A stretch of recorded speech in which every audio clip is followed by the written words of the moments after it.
Les Spurs font-ils exprès de perdre? C'est la question que commencent à se poser les fans de San Antonio qui attendaient un petit peu mieux après la draft de Victor Wembanyama.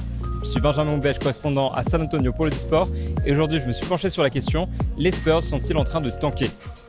Pause. D'abord, le tanking, c'est quoi? Derrière ce terme énigmatique se cache une pratique très courante dans le sport américain.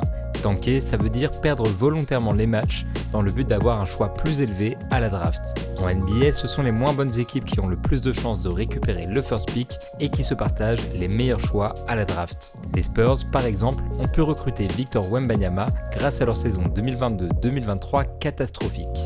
Dans une ligue fermée, sans relégation et où les cancres sont récompensés, les équipes ont intérêt à finir au fond du classement plutôt qu'au milieu. Alors, celles qui n'ont pas les armes pour jouer le titre donnent la priorité aux jeunes prometteurs plutôt qu'aux stars et aux joueurs confirmés. Elles brident parfois leurs éléments les plus efficaces et vont même jusqu'à saboter des matchs de façon parfois grotesque. Les spectateurs s'en plaignent souvent, la ligue a tenté de faire des ajustements pour combattre cette pratique, mais le système continue de favoriser les perdants. Le tanking est devenu très populaire depuis les années 2010 et il ne serait pas étonnant que les Spurs s'y mettent aussi.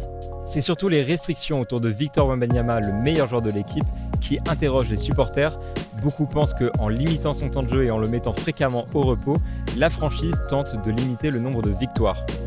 Le Français n'est pas blessé à proprement parler. Il a souffert d'une douleur à la cheville, a eu un moment de frayeur en trébuchant sur le pied d'un ramasseur de balles à Dallas, mais aucune entorse ou fracture.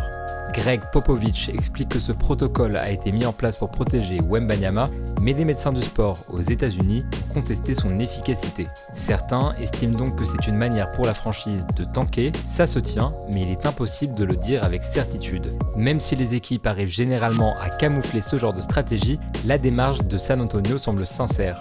Victor Wembanyama est un athlète au physique inédit, ce serait cohérent que les dirigeants jouent la carte de la sécurité, quitte à peut-être le surprotéger.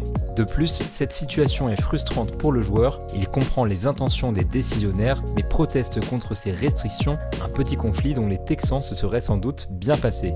En résumé, il n'y a pas assez d'éléments pour confirmer les soupçons. Dans les faits, on ne sait pas ce qui se passe dans les coulisses et donc impossible d'avoir le fin mot de l'histoire. Au-delà de ça, les Spurs ont le plus jeune effectif de la NBA, leur meilleur joueur est encore un rookie qui vient de fêter ses 20 ans, le collectif manque de talent et n'a pas encore développé de véritable alchimie, ils ont beaucoup d'excuses pour justifier leur dernière place de la conférence Ouest. Quelles qu'en soient les raisons, l'équipe fait partie des moins bien classés de la ligue et donc des favoris pour récupérer à nouveau le premier choix de la draft. Sélectionner un jeune prometteur serait le meilleur moyen d'entourer Wembanyama et à ce stade de la saison, un first pick apparaît comme la meilleure issue possible. Ça pourrait d'ailleurs être un Français, Alexandre Sarr et Zachary Rizaché font partie des prétendants aux premières places.